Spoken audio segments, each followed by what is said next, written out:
A Souza Produções convida você a se tornar um patrocinador. Semeie no nosso ministério. Com a sua oferta poderemos produzir muito mais vídeos. Este é um ministério independente e, por isso, precisa da sua participação.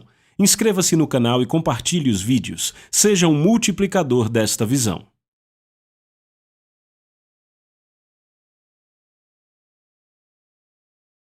Os versículos usados nos vídeos que traduzimos nem sempre correspondem a versões em português. Muitas vezes precisamos traduzir do original em inglês para fazerem sentido no contexto do vídeo. Como vocês estão essa noite? Bem, vamos abrir logo em dois lugares. Abra aí em Hebreus capítulo 6. Hebreus capítulo 6 e também Lucas capítulo 16. Vamos ganhar tempo porque vamos abrir em Lucas 16 algumas vezes. Vamos começar no capítulo 6 de Hebreus. E bem-vindos à segunda hora do nosso curso Movido pela Eternidade. Faça sua vida valer a pena hoje e para sempre. Quantos querem fazer a vida valer a pena para sempre? Amém. Sabe, eu prefiro que a minha vida valha a pena para sempre do que ela contar temporariamente. Sabe no que eu penso quando eu falo disso? Lembra de quando João Batista nasceu? O que o anjo disse no nascimento? O anjo disse a Zacarias antes de ele nascer, na verdade antes de ele ser concebido, disse: ele será grande à vista de Deus. Uma coisa é ser grande aos olhos dos homens, outra coisa é ser grande aos olhos de Deus. Se você tivesse que escolher entre ser grande aos olhos de Deus e ser grande aos olhos dos homens, qual escolheria? Vocês já entenderam qual a melhor escolha, amém? E é sobre isso que esse curso fala. Então, as próximas 4 horas ou sessões irão focar especificamente nas verdades reveladas em nossa alegoria nos capítulos 2 e 3 do julgamento de independente, enfraquecida, enganada e vida dupla, o julgamento dos incrédulos. Então, nas 7 aulas restantes, ou 2/3 do livro, eu acho que é isso, um pouco menos, focaremos no julgamento dos crentes. Bem, na nossa alegoria, Jalen representa Jesus Cristo. O Rei Pai representa o Todo-Poderoso Deus e Dagon representa Satanás. Endel é a vida de um indivíduo na Terra. Afabel é a cidade celeste de Deus e a terra abandonada de Elone representa o Lago de Fogo, onde todo indivíduo sem a graça salvadora de Jesus passará a eternidade. Estão acompanhando? Então vamos para Hebreus capítulo 6. Capítulo 6, por favor. Hebreus capítulo 6. Eu vou ler a partir do primeiro versículo. Paulo escreve dessa forma, deixando de lado a discussão sobre princípios elementares, repitam, elementares. Princípios elementares de Cristo, continuemos para a perfeição ou maturidade, não lançando de novo o alicerce, repitam, alicerce, do arrependimento de obras mortas e da fé em Deus, da doutrina de batismos, da imposição de mãos, da ressurreição dos mortos e do juízo eterno. Repitam comigo, juízo eterno. Eu vou ler para vocês da Amplificada e ela diz: não vamos mais uma vez lançar o alicerce do julgamento e punição eternos. Estes são assuntos sobre os quais vocês deveriam estar completamente cientes há muito, muito tempo. Vocês ouviram? Vocês já notaram que o apóstolo Paulo na Bíblia diz que uma das doutrinas elementares ou fundamentais de Cristo qual é? Julgamentos e punições eternas, certo? Vocês entendem? Então vamos falar de elementar ou fundamental. O dicionário diz que elementar significa o seguinte: constituinte do básico, essencial ou parte fundamental. Então, como entendemos o elementar? Basta ver o ensino básico. O que recebemos no ensino básico? Você recebe ferramentas bem básicas, ferramentas fundamentais, que vão lhe ajudar na educação, quer seja no ensino médio, ou quer seja durante um mestrado, durante um doutorado, ou até se você for fazer um pós-doutorado, estão entendendo? No elementar estão as ferramentas básicas para caminhar. Você consegue imaginar construir a sua educação sem ter o conhecimento primário do ensino básico? Em outras palavras, no ensino básico você aprende a ler, aprende a escrever, aprende a somar, a subtrair, a dividir e a multiplicar. Imagine construir a sua educação sem saber ler. Vamos, fale comigo. Não tem como, você não consegue fazer. Vocês estão aqui? Então o que você aprende no ensino básico é completamente essencial para uma educação apropriada. E aí Paulo chega e diz que uma das doutrinas elementares de Cristo são os julgamentos e as punições eternas. Mas sabe o que eu descobri em 23 anos de ministério? A maioria dos crentes não tem consciência completa dos julgamentos e recompensas eternas. E sabe o que mais? Paulo diz, vocês já deviam conhecer essas coisas há muito tempo atrás. Então eis a questão. Que tipo de igreja está sendo construída, especialmente na América? Imagine construir uma casa sem alicerce. Imaginem construir uma educação sem saber somar, sem saber escrever. É isso que estamos fazendo na igreja. E eu vou mostrar a vocês, nas próximas lições, por que temos uma igreja agora desequilibrada, que não é forte, que não se levanta contra o pecado da sociedade, a influência da sociedade, porque nós não temos o alicerce. Não estamos tendo a educação do ensino básico, entenderam? Vocês estão aqui? Então, eu me lembro quando, sabe, no começo do ano eu estava orando para escrever esse livro, e o Senhor falou comigo, ele disse, filho, você tem que escrever esse livro, e aquilo foi tão forte, sabe, todo dia ele falava aquilo, você tem que escrever esse livro, tem que escrever. E eu pensei, como posso comunicar a uma geração de pessoas as verdades da eternidade, a verdade do julgamento e das recompensas eternas? Porque note que o escritor disse que algumas das doutrinas elementares são julgamentos e recompensas eternas, e lembrem o que eu falei na sessão passada. Os julgamentos eternos que são realizados no tribunal de Cristo vão durar para sempre, nunca haverá alteração, nunca haverá um adendo, nunca haverá uma expiração desses julgamentos. Entendem? Como eu comunico a uma geração de pessoas que vive no mundo temporal a realidade dos julgamentos eternos que nunca terão fim? E o Senhor me disse o que eu fazia, eu contava histórias. E eu disse, é isso que eu vou fazer? Então começou a surgir uma história no meu coração. Mas eu não sou muito de contar histórias, não sei bem fazer isso. Mas sabe, eu comecei a fazer isso e foi impressionante. Eu não conseguia parar de escrever. E eu lembro que quando eu cheguei na parte do julgamento de enganado, o julgamento de independente, o julgamento de enfraquecida e vida dupla quando foram exilados para o deserto de Loni, e eles ficaram naquele prédio estreito pelos próximos 120 anos das suas vidas, eu te digo, aquilo me revigorou. Eu preguei 3 vezes. No domingo, eu estava voando para casa, o meu assistente dormindo e eu não conseguia parar.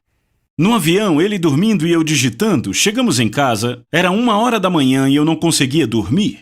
Pensando naquelas pessoas sendo exiladas, naquele edifício, naquela terra abandonada por Deus, no calor, sofrimento, escuridão, pelos próximos 120 anos de vida. E quando deitei na cama, comecei a pensar, na vez que eu visitei uma prisão na África do Sul.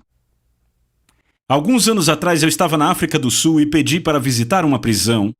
E eu nunca vou esquecer, quando eu cheguei lá, era uma prisão de alta segurança, a maioria dos caras estava lá por estupro ou assassinato, quase todos em prisão perpétua, e sabe, aquele lugar estava completamente sem esperança. Eu nunca tinha visto falta de esperança assim.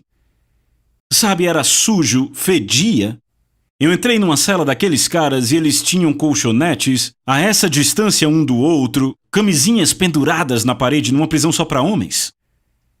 E dava para ver no rosto de cada um daqueles homens que não tinham nenhuma esperança, porque ficariam lá a vida inteira. E as únicas pessoas que tinham alguma esperança no rosto eram crentes. Todos absolutamente sem esperança, não acreditavam em nada. Eu vou dizer, aquele foi um dos lugares mais difíceis onde já estive, porque se compararmos aquela prisão com as prisões que temos aqui, eu já estive em prisões de segurança máxima aqui, eu já preguei nessas prisões. As prisões daqui parecem clubes de campo comparados àquele lugar. E sabe, eu fiquei pensando naqueles caras como se tivessem sentados dizendo, um dia eu vou morrer e sair daqui. Mas aí comecei a pensar nas pessoas que vão ficar no inferno para todos sempre. Nem poderão dizer isso. Não poderão dizer um dia sairei daqui. E o que de fato começou a tomar a minha mente, eu não conseguia dormir, é que Jesus disse que a maioria da humanidade, não a minoria, vai acabar lá. Porque em Mateus capítulo 7, versículos 13 e 14, na versão do inglês de hoje, Jesus disse, vão pelo portão estreito, porque o portão para o inferno é largo. E o caminho que leva a ele é fácil, e há muitos que vão por ele. Mas o portão da vida é estreito, e o caminho que leva a ela é difícil, e há poucas pessoas que o encontram. Então, de acordo com Jesus, a maioria vai para o inferno. Vocês estão aqui? Então, Jesus falava do inferno com frequência. E sabem o que eu descobri? Eu não sei se vocês sabiam disso. Ele fala do inferno muito mais do que fala do céu. Então, é óbvio que ele não pensou que era uma falta de compaixão falar do inferno. Então, por que não fazemos mais isso nos púlpitos? Eu tive muito mais trabalho para encontrar coisas sobre o paraíso do que sobre o inferno, porque ele fala muito mais sobre o inferno. Há vários nomes para o inferno na Bíblia.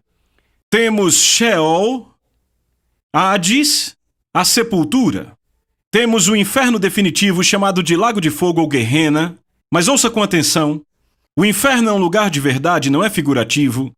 Como a ideia que a nossa sociedade tem se esforçado em trazer, é um lugar real. Na verdade, em Números capítulo 16, encontramos 3 famílias que foram literalmente jogadas no inferno. A terra se abriu e os engoliu fisicamente para o inferno. No Novo Testamento temos o anticristo e o falso profeta. Ambos foram lançados vivos no lago ardente de fogo e enxofre. Então não foi só com a alma que foram para lá. Seus corpos foram lançados no lago de fogo, entendem? Vá comigo para o Evangelho de Lucas capítulo 16. As próximas 3 lições serão muito duras. E se você não tiver em mente que uma das doutrinas básicas de Cristo são os julgamentos e recompensas eternas, não sei se vai aguentar isso. Você vai se perguntar por que eu estou ouvindo isso, porque é um alicerce, e depois eu vou te explicar por que você precisa desse alicerce. Eu vou te mostrar na palavra por quê. Você pode dizer amém? Lembre-se que é importante, Jesus falou muito sobre isso. Então, em Lucas capítulo 16, versículo 19, lemos que havia certo homem rico que se vestia de púrpura e fino linho e vivia com regalia todos os dias, mas havia um mendigo moribundo chamado Lázaro que se sentava ao seu portão, desejando ser alimentado com as migalhas que caíam da mesa do homem rico. Além disso, os cães vinham e lambiam suas feridas. Então aconteceu que Lázaro morreu e foi levado pelos anjos para o seio de Abraão, que era o lugar onde os santos do Velho Testamento ficavam antes de Jesus aspergir seu sangue no trono de Deus. O homem rico também morreu e foi enterrado. Bem, antes de eu continuar, eu quero deixar uma coisa bem clara. Algumas pessoas pensam que isso é uma parábola. Isso não é uma parábola. É uma história real. Como sabemos disso? É porque Jesus, quando contava parábolas, nunca usava pessoas específicas. Ele dizia, havia um homem. Mas nesse caso ele fala de um certo homem rico e também dá nome a Lázaro. Você nunca vai encontrar Jesus dando nome às pessoas em suas parábolas, entendem? Também notamos que ele cita Abraão pelo nome, a pessoa de Abraão que conhecemos por nome nessa história. Então isso não é uma parábola. Jesus está falando de um acontecimento real, que ele viu. Versículo 23. E estando em tormentos, certo? Então, na linguagem atual seria em grande dor. Então, estando em tormento e grande dor, no Hades, que é o inferno, ele levantou seus olhos e viu Abraão ao longe, e Lázaro em seu seio. Então ele clamou, Pai Abraão, tem misericórdia de mim e envia Lázaro, para que ele ponha a ponta do seu dedo na água e coloque em minha língua, pois estou atormentado neste fogo. Então ele estava atormentado, e eu já disse, estava em grande dor, agonia ou desespero. Mas eu quero que você note que ele reconheceu Abraão e Lázaro, e eles o reconheceram, viram isso? Ele pôde olhar para o seio de Abraão, a uma grande distância, e ele pôde reconhecer Abraão e pôde reconhecer Lázaro, aquele mendigo a quem não dava muita atenção. Ele os reconheceu e eles o reconheceram. Sabe o que isso me diz? Que as pessoas serão bem humanas no inferno. E bem reconhecíveis. Estão acompanhando? Eles ainda vão ter capacidade de raciocinar. Ainda terão emoções, ainda terão vontades, ainda terão atributos físicos, pois ele pôde ser reconhecido por Abraão. Estão comigo? Ainda terão os sentidos, pois aquele homem pôde ver, sentir e ouvir a dor. Ele estava sedento, não é verdade? Eles terão os sentidos. Poderão tocar, poderão cheirar, poderão sentir, poderão provar, poderão ouvir e poderão ver. Eles também terão alguma forma de carne, pois ele queria ter a sua língua aliviada, não é verdade? Porque sabemos que os vermes comerão a carne sem parar, então eles terão alguma forma de carne. Em Mateus 10, 28, Jesus disse que tanto a alma quanto o corpo serão destruídos eternamente no inferno. Ele não diz que só a alma é destruída, ele diz o corpo e a alma, destruídos no inferno eternamente. Notem também que o homem rico estava implorando por misericórdia. O inferno é um lugar sem escape, para sempre, nunca haverá uma saída. Ninguém virá do lado de fora para trazer conforto, embora muito se espere isso. E isso fará com que nunca se pare de buscar alívio.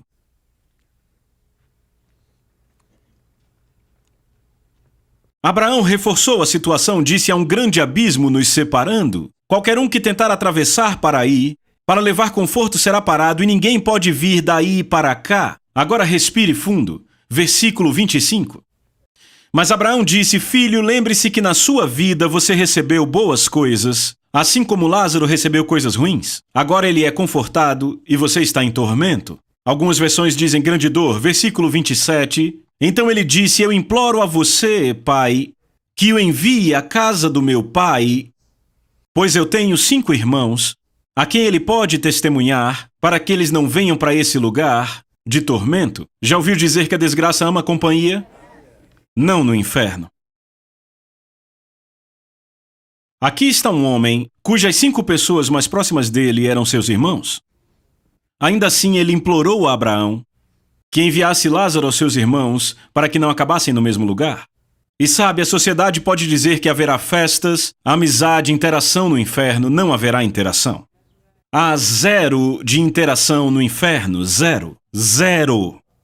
Mas ainda assim vai se desejar isso.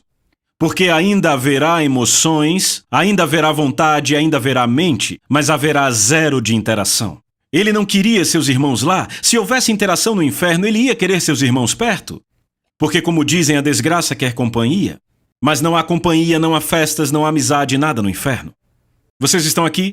É um lugar de absoluta solidão e falta de esperança. E também é um lugar de lembrança eterna. E este eu pessoalmente acredito que é um dos piores tormentos. Agora vejamos a resposta de Abraão, versículo 29. Abraão disse a ele: eles têm Moisés e os profetas, que os ouçam. E o rico disse: não, pai Abraão, mas se alguém for a eles dos mortos, se arrependerão. Mas Abraão disse a ele: se eles não ouviram Moisés e os profetas, também não serão persuadidos se alguém levantar dos mortos. Há uma verdade absolutamente poderosa nisso, e é a seguinte: experiências extraordinárias ou sobrenaturais não é o que é necessário para as pessoas se converterem a Jesus e obedecerem a Deus. Experiências extraordinárias não são poderosas o suficiente para tirar pessoas do inferno, só a palavra de Deus. Eu lembro quando eu era jovem, meu pai me levou no cinema para ver 10 Mandamentos com Charlton Heston, e eu era bem pecador, e eu assistindo aquele filme, a terra se abriu e levou aqueles 2 caras para o inferno, lembram? E eu posso dizer a vocês que eu saí daquele filme um homem completamente mudado, eu me arrependi loucamente. E a minha vida mudou por uma semana. E aí eu voltei a fazer tudo o que eu fazia antes, sabe por quê? Porque nenhuma palavra me foi pregada. Eu tive amigos de escola com quem convivi que tiveram experiências absolutamente sobrenaturais de arrepiar os cabelos e não estão servindo a Jesus. Quer saber por quê? Só a palavra de Deus te faz nascer de novo. Por outro lado, repitam comigo, por outro lado, quando a palavra é pregada, testemunhos ou experiências que complementam a palavra são de grande benefício. É por isso que eu sempre gosto de contar testemunhos ou experiências para complementar a palavra de Deus. Isso me lembra um grande amigo meu e da Lisa. Eu lembro quando fui à igreja dele. Nós estávamos na casa dele depois do culto e ele é um amigo, ele é um pouco mais novo do que eu e ele está no ministério há muitos anos. E uma noite ele veio e disse: John, Lisa, eu nunca contei para vocês o que aconteceu quando eu era jovem. Eu caí numa vala de construção. Isso foi no Caribe. E ele disse: estava na época das chuvas, a vala estava cheia de água, meu irmão sabia nadar, eu não. Então eu caí. E quando caí, não consegui sair com aqueles muros cheios de lama. E meu irmão não conseguiu me tirar e correu para pedir ajuda. E quando a ajuda finalmente chegou, ele já estava morto há 30 minutos, mas ainda tentaram reanimá-lo. Eu nunca vou esquecer dele olhando para nós, e nunca vou esquecer da presença de Deus tomando aquele lugar enquanto ele contava. Foi maravilhoso. Ele disse, John, Lisa, disse, quando eu deixei o meu corpo foi como tirar a mão de uma luva. Ele disse, todos os meus sentidos estavam intactos. Ele disse, eu podia ver, eu podia ouvir, eu podia sentir, todos os meus sentidos intactos. Ele disse, quando eu saí, ele disse, eu comecei a ir para dentro da terra. Ele disse, eu comecei a ir numa aceleração muito rápida. E ele disse que a escuridão era tão forte que ele disse que era como se vestisse ela. Ele disse, se eu colocasse a minha mão na frente do rosto e fizesse isso, eu não teria visto nada. Ele disse, eu nunca vi uma escuridão tão forte. Ele disse que o medo era indescritível. Ele disse, eu não consigo achar uma forma para descrever o medo que eu estava sentindo, porque não há forma natural para descrever. Ele disse, eu achava que o medo não podia ficar pior, mas à medida que eu ia mais fundo, o medo piorava. Ele disse, eu comecei a gritar e eu me ouvia gritando. Por que está acontecendo isso comigo? Eu sou um cristão! E ele disse, John, a minha mãe e meu pai tinham nascido de novo, mas eu estava mais ou menos. Ele disse, eu realmente não era crente. Ele disse, mas eu achava que era cristão. Ele disse, eu estava indo naquela escuridão e eu ouvia os gritos e sabe, existe um tipo de grito, mas há outro tipo de grito. E esse outro tipo de grito é o que faz o sangue nas suas veias gelar. Ele disse, eram esses gritos que eu ouvia. E ele disse, eu cheguei na entrada do que ele disse, eu sabia que era o inferno, eu sabia. E ele disse, um ser com escamas me agarrou. E ele disse, eu comecei a lutar com aquilo. E ele disse, de repente, uma voz falou e disse, deixe-o ir. E o ser disse, não, ele é meu. E a voz falou e disse, deixe ele ir, ele é meu. E ele disse, o ser me soltou e eu acordei. E eu estava mordendo o polegar do médico que tentava me ressuscitar. E ele disse, a minha mãe e o meu pai estavam orando e oravam o seguinte, Deus, se você trouxer nosso filho de volta à vida, daremos ele a você para sempre. E hoje esse homem é um ministro do Senhor. Esse é o inferno. É um lugar real e há pessoas que já foram lá. Lázaro e esse homem rico experimentou o inferno e Lázaro e Abraão conseguiam vê-lo. Estão acompanhando? Agora, a experiência que o meu amigo teve, a experiência desse homem rico era um inferno temporário, repitam, temporário, que se chama Hades. Certo? Hades é o inferno de retenção temporária. Antes do trono do julgamento, ele não é um inferno final. O inferno final temos no livro de Apocalipse. Vá para Apocalipse, capítulo 20. Então, nas Escrituras, se você quiser anotar, Hades ou a sepultura, na Bíblia, se refere ao inferno temporário.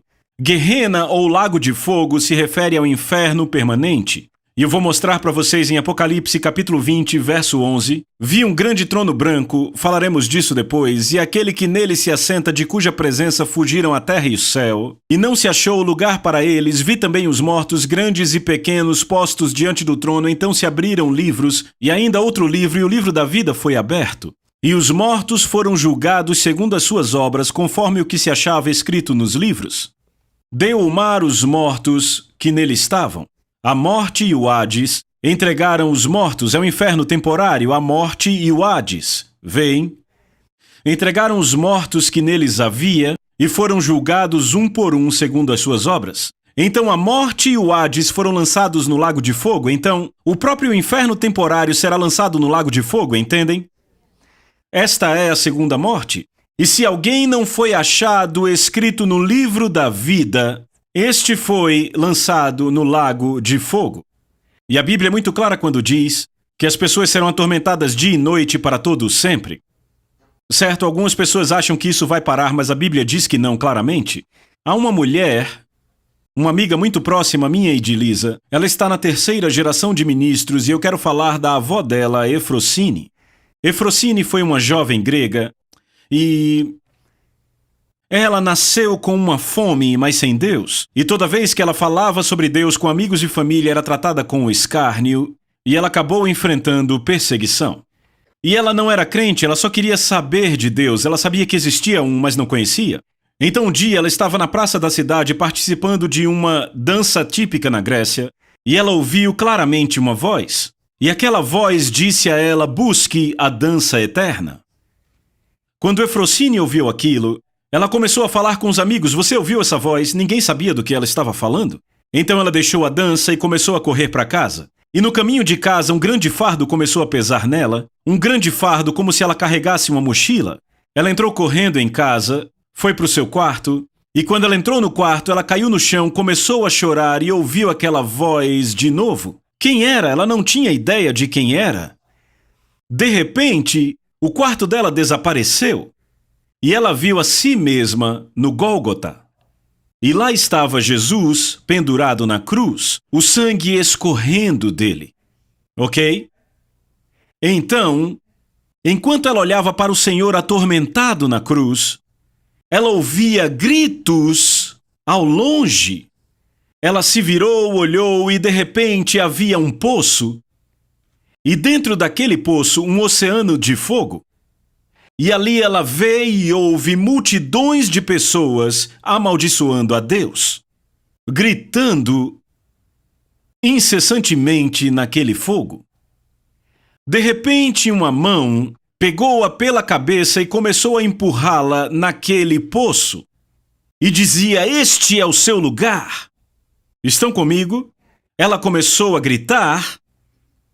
Então aquela mão a soltou e ela ouviu outra vez a voz que dizia: mas ele fez isto por você, para que você não tenha que ir para lá. Ela imediatamente aceitou o sacrifício de Jesus e aceitou Jesus como seu Salvador. E depois de ter feito isso, o Senhor apareceu a ela e disse: vou te levar ao paraíso. Ele a levou ao paraíso e ela conta de como conseguia se comunicar com Jesus pelo pensamento. Ele disse: eu estou te guiando. Ela falou que a cidade era maravilhosa. Ele a levou à sala do trono. E na sala do trono ela viu a forma de Deus, mas não o rosto dele. Ele estava escrevendo algo no livro. O livro foi mostrado a ela e lá estava seu nome. Ela não se apercebeu que era o livro da vida do Cordeiro. Jesus olhou para ela e disse: Efrosine, você deve voltar à terra, pois eu tenho uma grande obra para você. Aquilo foi desapontador para ela. Ela foi transportada de volta ao seu corpo e voltou para o quarto. Nos dias seguintes, ela contou à família e aos amigos o que acontecera com ela, e ela sofreu uma inacreditável perseguição. Primeiro, o pai dela ameaçou matá-la com um machado. Então, depois de alguns dias, uma de suas irmãs chegou e disse: Efrosine, eles virão e vão te levar à praça amanhã. Eles vão te colocar diante de um juiz e se você não renunciar ao que está dizendo, eles vão colocar gasolina em você e te queimar. Ok? Efrosine não acreditou na sua irmã, mas obviamente ela estava falando a verdade, porque naquela mesma noite um anjo apareceu. O anjo a levou para outra cidade, bem longe, onde alguns parentes seus moravam e ela cresceu lá. E hoje há 4 gerações de ministros e eles estão lá na Grécia pregando a palavra de Deus por causa do que aquela mulher viu e do que foi ministrado a ela. Certo? O que Efrosine viu foi o lago de fogo, enquanto que o meu amigo viu foi o Hades, o inferno temporário, certo? Então vamos ler Apocalipse 21:8, que diz: mas os covardes que me deram as costas, isso é Jesus falando, e aqueles que são infiéis a mim, os corruptos, assassinos, imorais e aqueles que lidam com demônios, adoradores de ídolos mentirosos, o destino deles é o lago que arde com fogo e enxofre. Esta é a segunda morte. Então deixa eu falar sobre isso. Repita: enxofre. É uma substância não metálica que queima com grande calor e produz um cheiro desagradável. Na verdade, o que os cientistas dizem é que o enxofre, o vapor do enxofre, é o único cheiro ao qual o sentido humano não se acostuma. Ele não consegue se acostumar. É o único cheiro que o sentido sabe. Eu já estive em muitas prisões, em certos lugares em países pobres onde o cheiro é inacreditável. E sabe, você acostuma com o cheiro. Mas o enxofre, o sentido humano, o olfato humano não consegue se acostumar. Não é interessante? Jesus disse que a segunda morte, repitam, segunda morte. Jesus diz à igreja em Apocalipse 2:11, ele diz: o vencedor de nenhum modo sofrerá o dano da segunda morte. Certo? A segunda morte é a angústia no lago de fogo por toda a eternidade, que nunca, nunca acaba. Nunca acaba. Eu quero que você pare e pense nisso. Agora pense em alguém vivendo nessa condição por todo sempre. Algumas pessoas pensam erroneamente que isso vai acabar. Ok, mas isso é completamente contrário à palavra de Deus, porque a palavra de Deus diz em Apocalipse 20:10 que serão atormentados dia e noite por todo o sempre. Entenderam? Por todo o sempre. Apocalipse 20:10. Para confirmar, vejamos o que Jesus disse para aqueles que não obedecerem em Mateus 25, 45 e 46. Irão estes para o castigo eterno. Repitam, castigo eterno. Em outras palavras, castigo que nunca acaba. Certo, mas os justos para a vida eterna. Outra vez Jesus diz o lago de fogo ou Guerrena. Em Marcos 9:48 ele diz lá os vermes que os comem nunca morrem e o fogo que os queima nunca apaga. Então, o que ele quer dizer com os vermes nunca morrem? Quando uma pessoa morre, sabe o que acontece? Os vermes comem a sua carne. Você entende isso? E quando a carne é completamente consumida, os vermes morrem. Só o que sobra são ossos. Quando você abre uma cova de 2000 anos, só acha o crânio. Porque os vermes comeram a carne, certo? E os vermes morreram, certo? Jesus disse que os vermes nunca morrem no lago de fogo, ou seja, sempre tem carne para comer.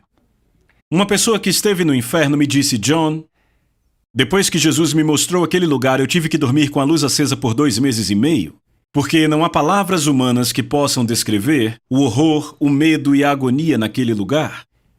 E essa pessoa me disse que havia vermes comendo as pessoas, e os vermes comiam a carne, e é como se a carne crescesse de volta, e eles continuavam a comer. E ela disse que os vermes são enormes. Vocês conseguem entender que eu estou descrevendo um lugar inimaginavelmente horrível? Vocês enxergam isso? Agora eis o que eu quero que vocês entendam. O inferno não foi criado para seres humanos. Vá comigo para Mateus 25 e eu vou mostrar. O inferno não foi criado para seres humanos. Diga comigo, o inferno não foi criado para seres humanos. Eu vou mostrar para quem foi criado. Mateus 25, versículo 41. Então o rei dirá aos que estiverem à sua esquerda, apartai-vos de mim, malditos, para o fogo eterno, preparado para o diabo e seus anjos.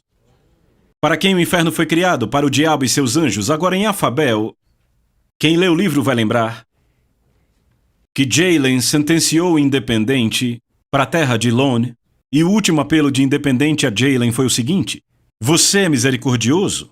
Você é um juiz amável e misericordioso. Como pode me enviar para um lugar desses por 120 anos? E a resposta de Jalen foi: eu sou um juiz amável, eu sou um juiz misericordioso, por isso não posso permitir que o seu caráter, o que você escolheu, seguindo o Senhor Dagon, entre nessa cidade e polua todos os habitantes inocentes aqui. E ele disse, mas eu sou também um juiz justo. E ele disse, se eu desse a você, você que escolheu a natureza de Dagon, se eu desse a você uma punição menor do que dei a Dagon, eu seria injusto. E ele disse, isso eu não sou. Então entendam algo, amigos, o lago de fogo não foi criado para seres humanos. Foi criado para o diabo e seus anjos.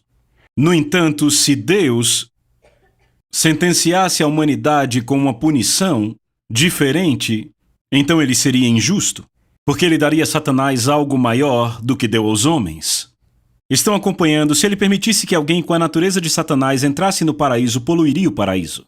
Ele é misericordioso, mas é justo. Jesus nunca, jamais veio para nos condenar. Ele veio para nos salvar de um lugar onde nós mesmos nos colocamos. Nós nos colocamos, como humanidade, sob o domínio de Satanás pela desobediência de Adão. Jesus veio para nos salvar disso. Deus declarou em Deuteronômio capítulo 5, versículo 29, quem dera que eles tivessem um coração que me temessem e guardassem todo o tempo todos os meus mandamentos, para que bem lhes fosse a eles e a seus filhos para sempre. E alguém diz, John, mas eu não guardo os mandamentos. É isso, a Bíblia diz, todos pecaram e destituídos estão da glória de Deus. Então Deus, por ver isso, disse, enviarei um Redentor, que será 100% homem e 100% Deus. Jesus nasceu de uma mulher e foi concebido pelo Espírito Santo. Assim ele não estava debaixo da maldição de Adão. Ele estava livre Ele nunca havia cometido pecado, mas quando foi à cruz, ele levou sobre si nossos pecados, nossas doenças, nossa desobediência sobre ele na cruz. Ele pagou o preço, morreu, foi enterrado e ressuscitou no terceiro dia. Ele subiu ao céu e entregou o seu sangue diante do trono de Deus por nossa justificação. Então, quando o aceitamos como nosso Senhor e Salvador, entregamos a nossa vida. A Bíblia diz que nascemos de novo e recebemos nova natureza. Eu vou falar disso na próxima sessão. A Soso Produções convida você a se tornar um patrocinador. Semeie no nosso ministério. Com a sua oferta poderemos produzir muito mais vídeos. Este é um ministério independente e, por isso, precisa da sua participação. Inscreva-se no canal e compartilhe os vídeos. Seja um multiplicador desta visão.